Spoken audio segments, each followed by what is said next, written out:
Sa ibang balita, nabisto ng Land Transportation Franchising and Regulatory Board o LTFRB ang tempo modus ng mga TNVS o yung paraan ng pamamasada ng mga ito kahit hindi nabigyan ng provisional authority mula sa ahensya. Nag-ugat yan sa reklamo ng mga grupo ng operators dahil wala na raw kinikita sa biyahe dahil na rin sa modus. Nakipag-ugnayan na ang ahensya sa mga TNC para matugunan ang iligal na operasyon ng mga TNVS. Narito ang balita.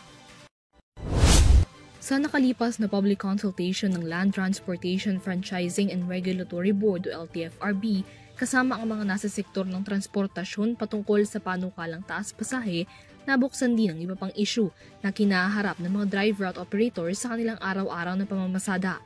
Kabilang na dyan ang hinaing ng mga may prangkisang public utility vehicles patungkol sa tumataas na kompetisyon sa kalsada na karamihan naman nila ay hindi otorisado ng LTFRB na pumasada, partikular na sa mga Transport Network Vehicle Service o TNVS.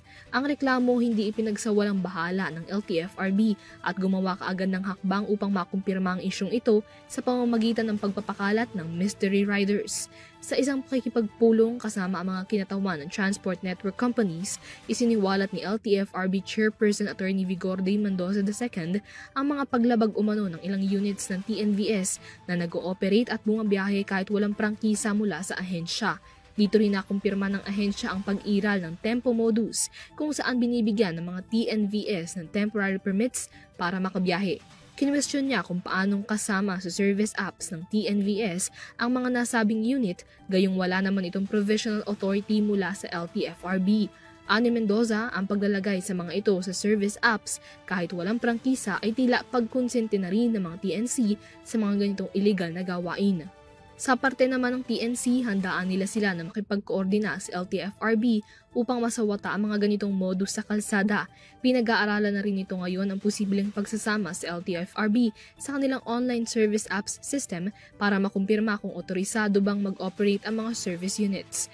Kasunod nito, nangako rin si Mendoza na pabibilisin na ang proseso ng mga franchise applications para sa mga TNVS para na rin mapigilan ang issuance ng temporary permits.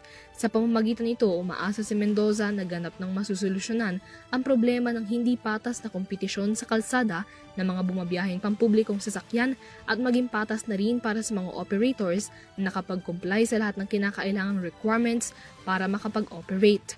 Para sa EuroTV News, Mia Layagin, sumasaludo sa bawat Pilipino.